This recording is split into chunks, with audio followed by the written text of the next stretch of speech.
Hey everyone, and welcome to Screams After Midnight. I am Peter, and joining me as always is Tim. Hello. This is a horror movie podcast. This is our news edition of the show. We got a bunch of news from the past week, which we're going to sit and discuss and talk about and see if there's anything interesting in here. Anything good, anything bad, maybe a little column A, a little column B. So without further ado, we'll get straight into it, because why not? So first things this week is that a couple of release date moves, which has, again, been kind of consistent with the last month or so. Whoa. Dark Harvest, which was going to come out this Halloween, has been pushed to Halloween 2021. Oh, wow, that's a big change.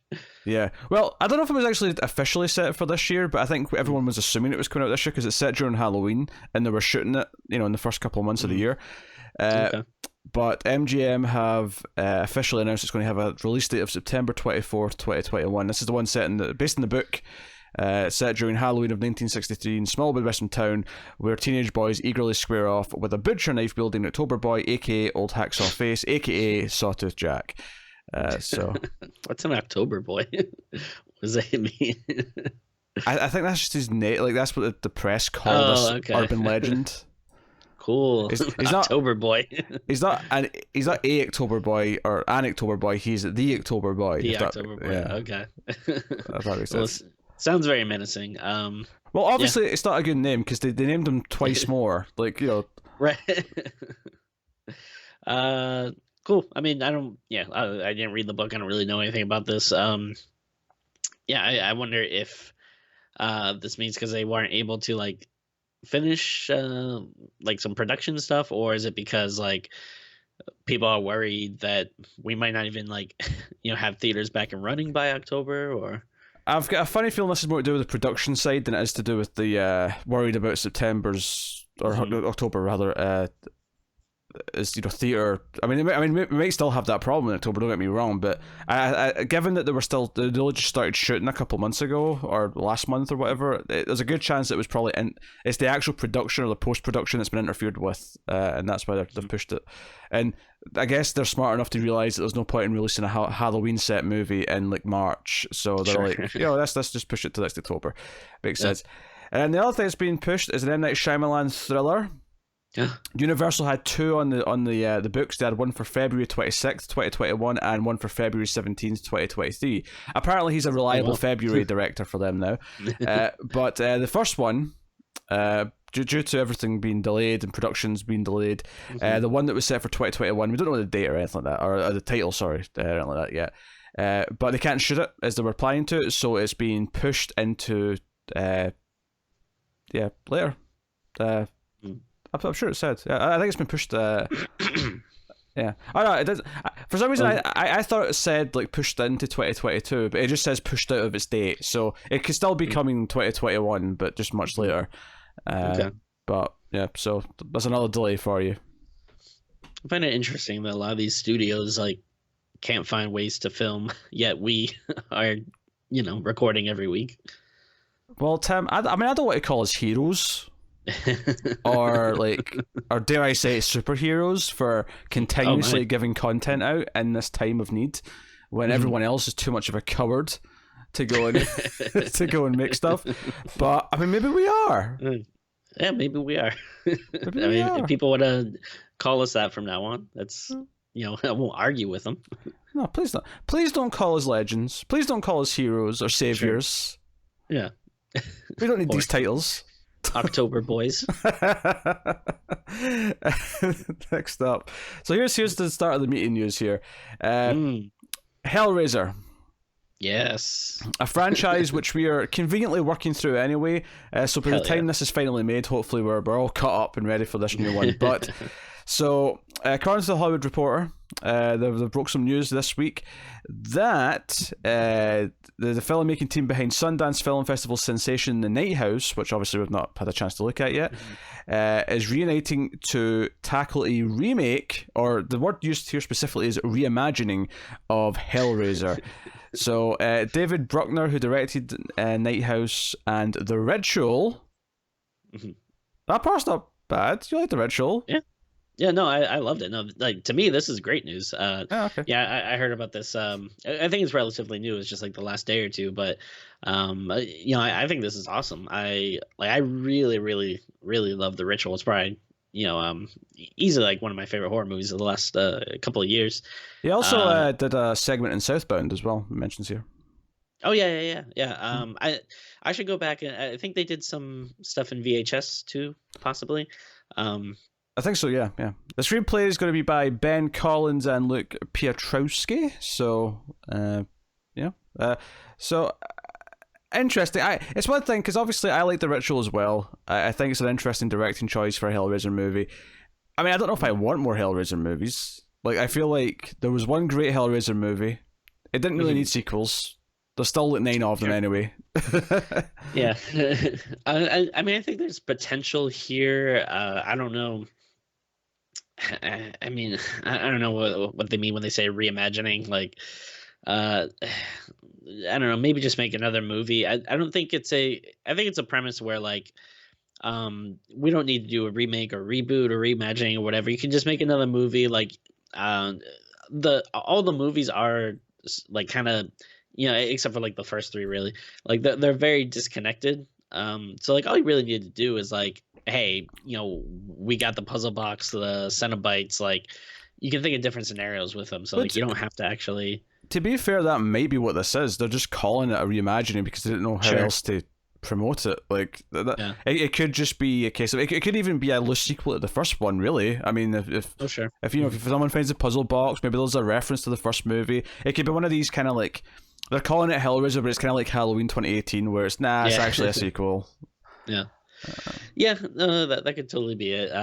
But yeah, no, I'm excited for this. They're very clearly, want to bring like Hellraiser back in a big way, because like for a while, Clive Barker was gonna, I believe he wrote a script for one, and I don't know if he was possibly gonna direct at some point, but he was at least gonna be involved. And then, after that, we had David Goyer was gonna, do one, which I'm assuming is out at this point. It has to be. Yeah, that was news we talked about, I think, last year when we started doing news. That was one of the things that came up. So we dodged a bullet there, at the very least.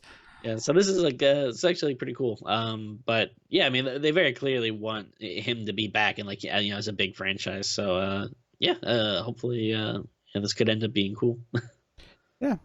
Next up, James Wan's producing a new take on Salem's Lot, the Stephen King story, with Gary Doberman, who's going to write the script. I mean, I'm sorry. Yeah. I'm sorry. I know. It was a 1-2 punch this week of like, hey, great Hellraiser news with then this. Yeah, we already knew that James Wan was doing this, but Gary Doberman's the news for this, that he's writing the script. And directing too. Right? Oh, he's also directing. Yeah, that's the news this week as well. Yeah, he's directing as well. Because I think before we knew he was possibly writing or maybe involved, but now it's just like directing too. Like, oh, brother, this does not bode well. Yes, Annabelle Comes Home. Annabelle Comes Home was not as bad as his other stuff, admittedly, but yeah, that was fine. So I mean, I think best case scenario, like this could turn out like okay.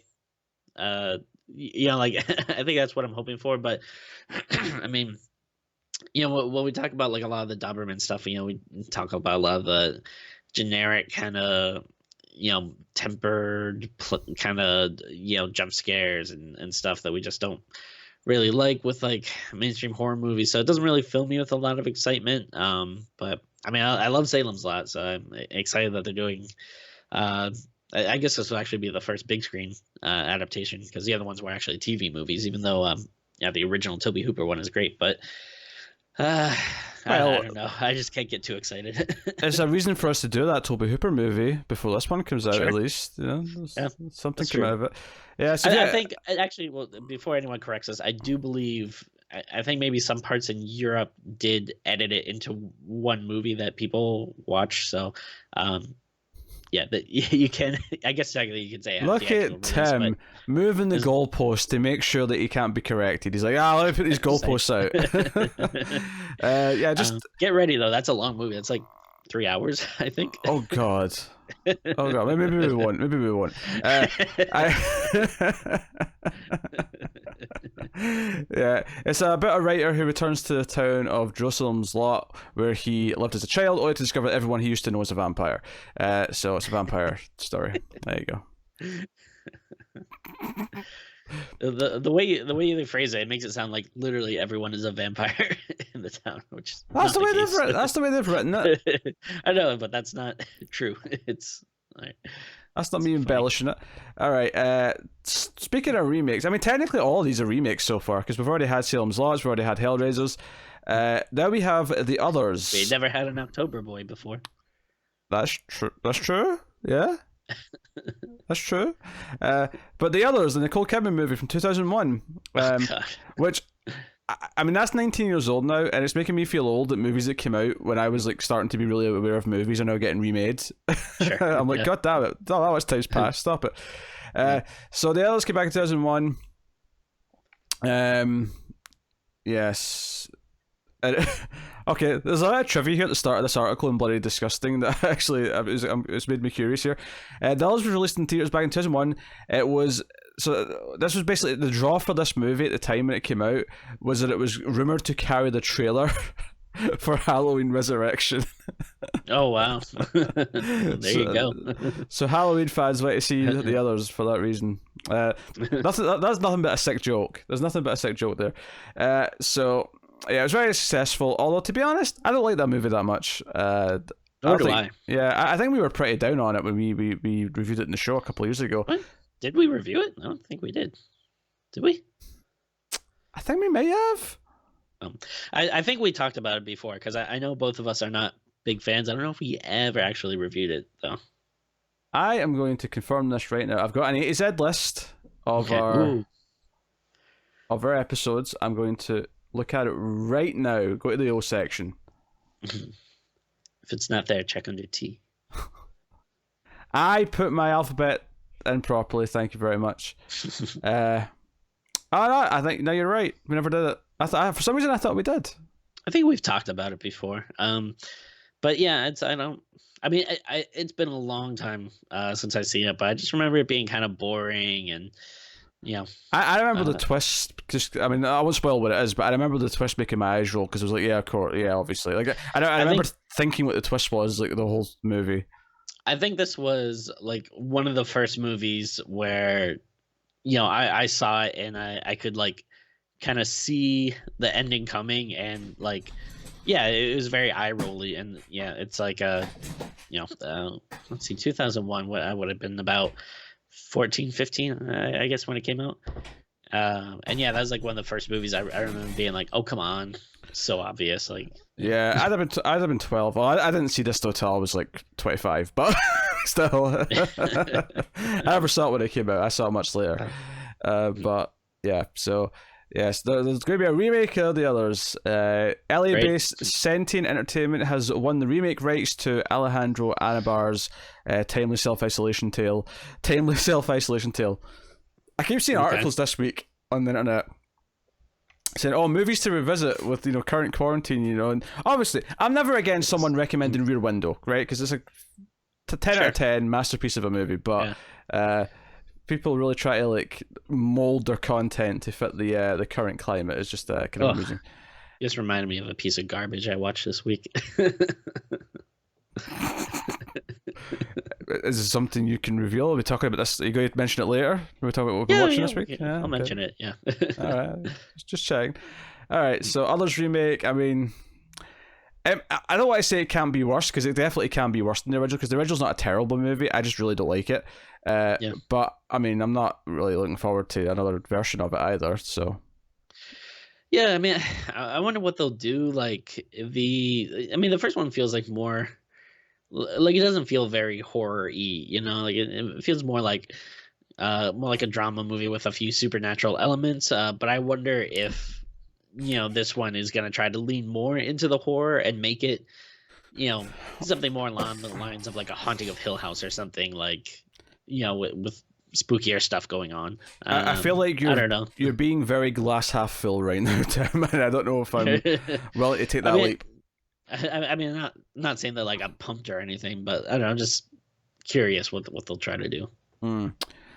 All right, and next up, Fede Alvarez, who of course directed Evil Dead 2013 and Don't Breathe, so he's a kind of a modern favorite for us. Sure. He is working on a new movie, Vertigo Entertainment, with producer Roy Lee.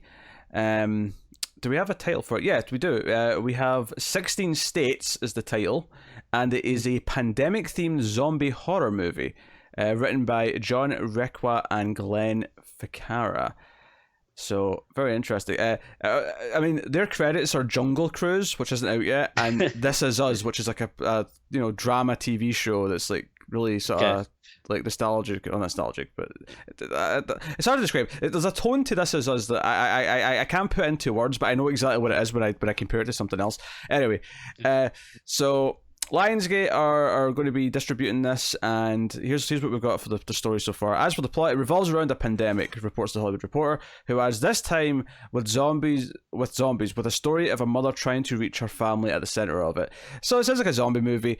Honestly, zombie movies, I don't necessarily get excited for just the premise of a zombie movie anymore. I'm excited for this because of the director. The director doing a zombie movie is what excites me about the zombie movie. So I mean, I assume that's how you feel as well. I can't imagine.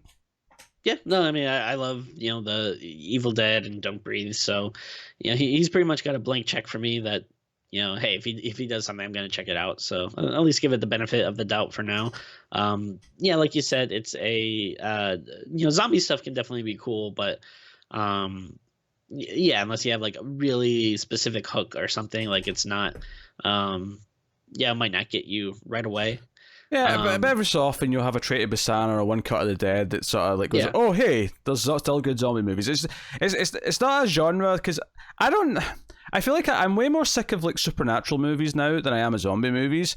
Zombie movies, there's a lot of bad ones, but it's not like something that'll turn me off of it. Like if there's a good director, like in this case, or like something being a zombie movie doesn't make me not want to see it. It just doesn't make me excited for it either. It's kind of neutral.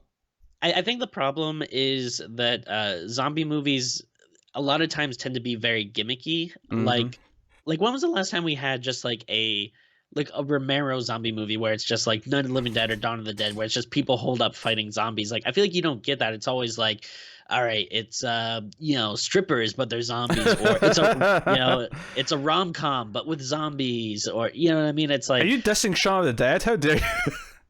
No, I was thinking of what was that one, Warm Bodies. Okay, yeah. Like, no, I mean, Shaun of the Dead is obviously great, but like, it's like a lot of stuff like that, or Zombieland or something.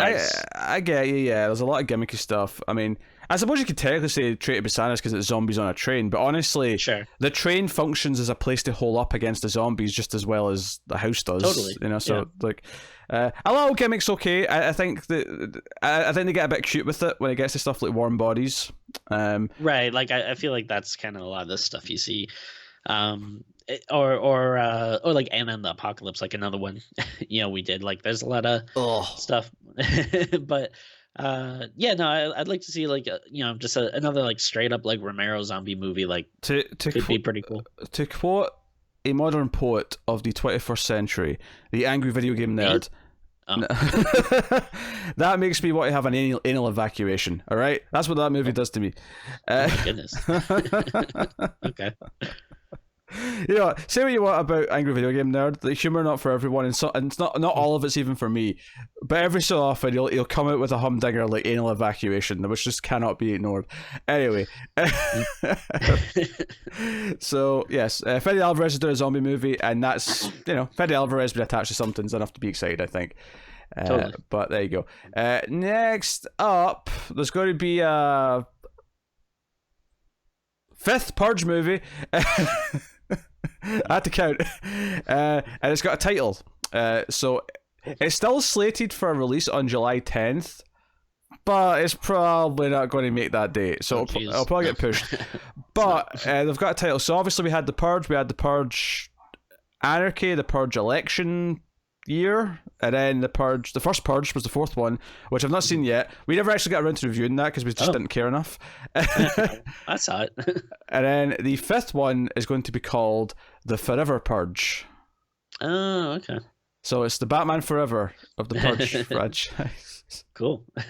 I don't know what to tell you.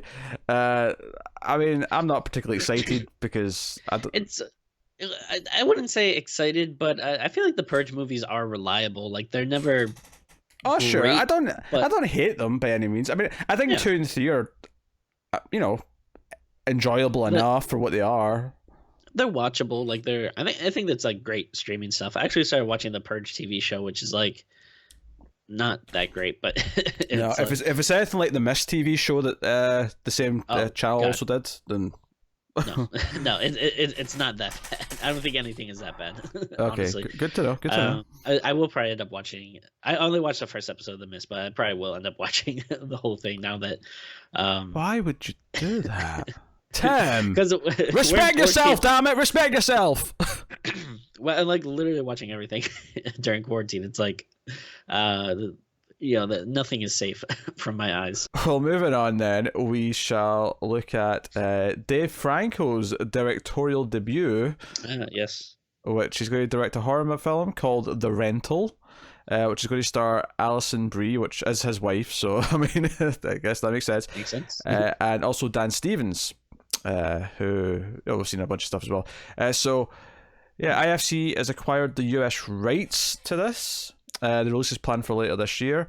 The cast also includes Sheila Vand and Jeremy Allen White. Here's the description as far as we know it. The Rental is a character-driven horror thriller about two couples who rent a vacation home for what should be a celebrity weekend getaway. Sorry, not celebrity. Celebratory weekend getaway. That makes more sense. I was like, who's a celebrity? Who's a celebrity in this scenario? Yeah. So yeah, it's two couples who embark on a weekend getaway to a seemingly perfect holiday house they've booked online. What begins as a celebratory weekend for the quartet turns into something far more sinister. As secrets they've kept from each other are exposed, it also becomes clear that they may not be alone in the house. So, okay. Joe Swanberg wrote the script, who wrote Drinking Buddies and Happy Christmas. So, I don't know how... I mean, I like Alison Brie. Yeah. No, I mean, she's she's usually pretty great in everything she does, and yeah, I mean, I guess I don't really mind Dave Franco. I wouldn't say I really have any strong feelings either way. I mean, obviously, I don't know what his directing style is like, so this could be interesting. I mean, I like a good Cabin in the Woods movies, so yeah, it's got that going for it. Yeah, those like the idea of them having secrets to sort of come up, like I'm sort of mixed on that, because on the one hand it's like, okay, this could be like a complex thriller about them like admitting they've all cheated on each other in the past, and like tension's going to rise and going to end up trying to stab each other, but then there's someone in the house maybe, and that's like, okay, that's maybe more my jam. But and it's not so much that the former couldn't be great, because it can be, but I almost see that just slipping into soap opera nonsense much easier. Yeah, no, it definitely depends. On how they approach it. If it's something that has to actually do with the story and kind of propels it forward, that could be interesting. But yeah, if it is just kind of soap opera nonsense, then yeah, it doesn't sound too exciting. There's pitfalls, but I mean, we have no idea if Dave Franco can direct a movie. I've never done it before, so we'll see. We're back to a remake here, actually, for the next one. So, Universal are working on a remake to Night of the Hunter. This is a film from 1955, which is actually one I've seen. I have the Criterion Blu-ray over there on the shelf behind me. So, yeah, Night of the Hunter follows a religious fanatic, a conman and murderer who marries a widow, knowing that her deceased husband had hid $10,000 from authorities following a bank robbery. The widow's young children are reluctant to tell him where the real dad hid the money, as the man plots more sinister ways to find out where to find the cash. It's a very sinister movie, actually, for its time period. If you watch this, the way he kind of like scares the kids and tries to chase them, and they sort of run and hide, and it becomes this, like, he's a very sinister figure in the original movie. I wouldn't have necessarily called it a horror movie per se, but Bloody Disgusting don't always report on horror movies, but them reporting on this, and I can definitely see it viewing more horror, because there is definitely stuff in the original that feels kind of horror movie-esque, but I would probably put it more in the thriller category, but I could totally see this being more of a horror movie. But have you seen the movie, or you? No, I've heard of it. I know it has like a reputation of being a very like a movie that a lot of people like and hold in very high regard. But yeah, I haven't gotten a chance to check it out myself. So, how many times does a classic movie get remade and is actually good or noteworthy? Like, I don't know. I feel like it'll probably just end up being like generic kind of thing that people will forget about pretty quickly. Yeah, it's not often that does it turn out well. So, and even when it does turn out well, like, because I recently watched the original 310 to Yuma, and I thought it was much better than the 2007 one, despite the fact that the 2007 one's still a pretty decent movie. And it made me sort of think, I kind of wish I'd never bothered now. Like, I've watched the original, I didn't need to remake it. It was fine, so it is what it is. But so that's The Night of the Hunter from 1955 is being remade, and that'll take us on to our final story of the week, which is Universal is going to be adapting Tracy Wolf's novel Crave. This is coming from the Hollywood Reporter. It is a young adult vampire novel, so of course we're excited about this. Here's the synopsis of the book. Apparently this is via Amazon, so this is from the book synopsis. My whole world changed when I stepped inside the academy. Nothing is right about this place or the other students in it. Here I am, mere mortal among gods or monsters. I can't decide which of these warring factions I belong to, if I belong at all. I only know the one thing that unites them is their hatred of me. Oh my gosh. Okay. That actually goes on for a while. It's like quite a bit. Well, I'll keep going. Then there's Jackson Vega, a vampire with a deadly secret who hasn't felt anything for 100 years. But there's something about him that calls to me. Something broken in him that somehow fits with what's broken in me. Oh my goodness. Which could spell death for us all. Because Jackson walled himself off for a reason. And now someone wants to wake a sleeping monster. And I'm wondering if I was brought here intentionally as the bait. Oh my gosh. So it's like Twilight meets Harry Potter, basically. That's what it sounds like. Yeah, it sounds absolutely horrendous. Kill it with fire. I want nothing to do with this. Thank you very much. If people like it, fine, but yeah, it definitely doesn't sound like it's aimed towards our tastes. Nope, not at all. Not at all. So with that said, we usually wrap up the news show by just casually chatting about whatever other movies we've been watching this week, horror movie wise. So what do you throw one at me, Tim? Give me one. Well, I mean, like I said, probably the last couple of weeks, I have been watching a lot of stuff because that's all we can do right now. So I've just been watching random stuff here and there. I watched Let Me In was on Hulu, and I don't think I've seen it since it came out, and I'd wanted to rewatch it because it's one of those ones that gets passed along a lot where like people say like, oh, remakes suck, but what one is actually pretty good is this one, and yeah, I don't know. It's fine. I think it's definitely not as bad as a lot of stuff, but it's just like I don't know, when you're watching it, the original is so good and kind of burned in my brain that everything just kind of feels like kind of pale compared to it. Not to say it's necessarily bad. Like there's decent stuff in it, but it's just like all right, whatever. Yeah, it's just frustrating because it's a well-made movie, but it feels pointless because the original's fantastic and it's so close to it as well. I felt the same way when I saw Fincher's Girl with the Dragon Tattoo. Obviously, it was a really well-made movie, but I literally, I remember when I saw that in the theater, I literally saw it in the same screen, the same theater room that I saw the original in like a year before. So it was just this feels pointless. I just saw this movie a year ago. So, totally. Like I do wonder, if I'd never seen the original, if I would be like, oh, this is one of the greatest vampire movies of all time. But unfortunately, it's not. For the most part, it's either equal or lesser than. The only thing that's an improvement, or not even improvement, just the only thing in it that sticks out as being good that's unique to the remake to me is the car scene. Sure. Which is a really well done sequence, but. Yeah, on that. I'm looking at what I watched because I did watch a fair bit of movies in the last week that weren't for review purposes, but I think only one of them is technically a horror movie. The rest are all. I watched a couple of thrillers from the 50s. I watched a couple of action movies from the 80s, and a weird trippy movie last night called Buster's Malheart. But the only horror movie really is The Great Alligator, which, if you remember last week or whatever, the week before maybe, I talked about a film called Island of the Fishmen, aka Streamers. Okay.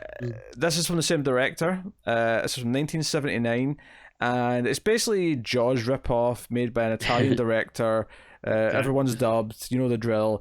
Unfortunately, this was not the cheesy fun that I was hoping it would be. It was kind of dull. It dragged on in places. The only real alligator attack stuff happened towards the end of the movie, and honestly, like I was expecting a cheap looking alligator. Don't get me wrong, but I wish they'd have shown more of it, because it felt like they were so conscious of hiding it that it took away. Because it's not like Jaws where the direction, the characters are so good that the suspense is built because they're not showing it. This is a movie where no, I want the cheesy dumb stuff. Give me the cheesy dumb stuff. That's what I'm here for. So it was kind of dull, unfortunately. So I can't recommend The Great Alligator, but it was on my Prime watch list. I crossed it off. It's done now.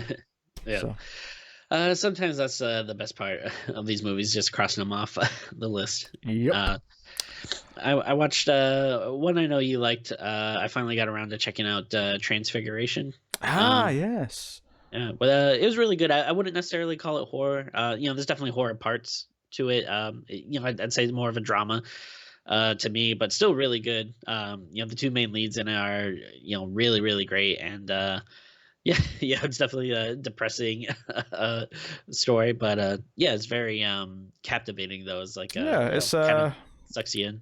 What's her face from Depraved and the OA and a bunch of other stuff. She popped up in a lot of things. She was in like season 1 of Jessica Jones as well. That actress was last few years she's been popping up all over the place. I really liked the Transfiguration. I thought it was really good. Yes. Especially when he starts calling her out on her shit vampire taste. I especially enjoyed that. Yeah, where she's like, do you like Twilight? I really like Twilight. And he's like, watch the Let Right One In. Or maybe Near Dark. Or maybe like he starts recommending stuff. I think that's like a really funny like observation though, because like how many times have you like ran into someone that's like, oh, you like horror, and then like they name like the most eye rolly kind of thing, and then you kind of sometimes you gotta decide. It's like, all right, do I want to be the guy that's like, no, like what you really gotta watch is like this and this, or do you just kind of want to be like, oh yeah, I've heard about that, but I like those conversations. I think they're interesting.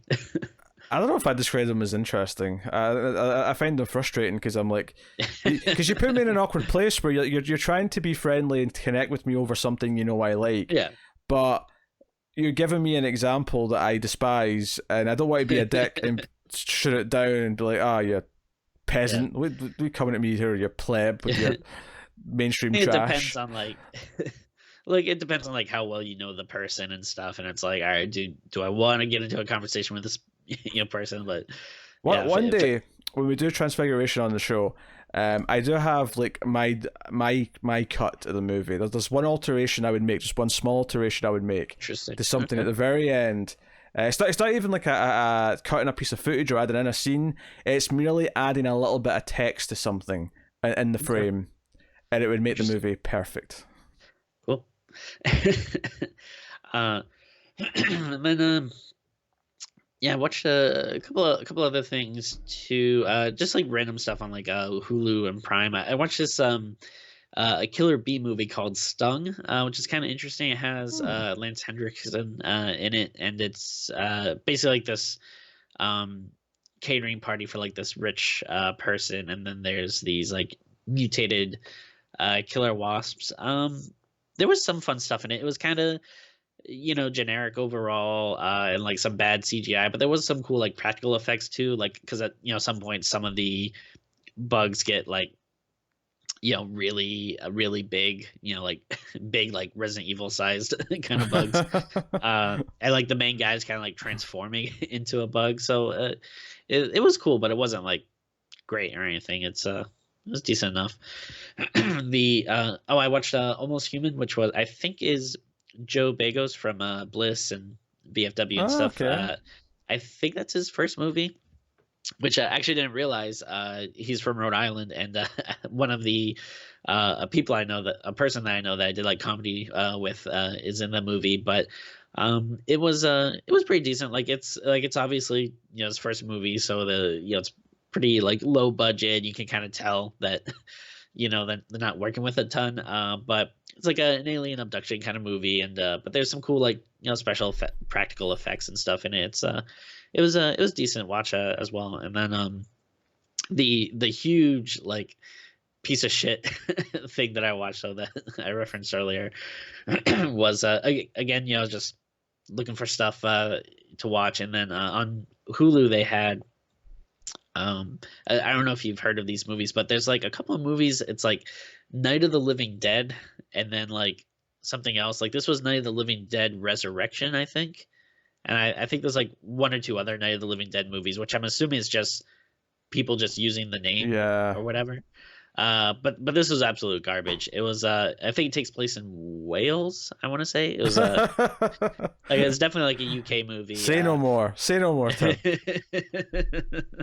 But yeah, very, very bad. There's a couple of good. Sometimes the zombies look kind of good, but otherwise I was just like, oh, it's so cheap. None of the characters are interesting. It's really, really dumb.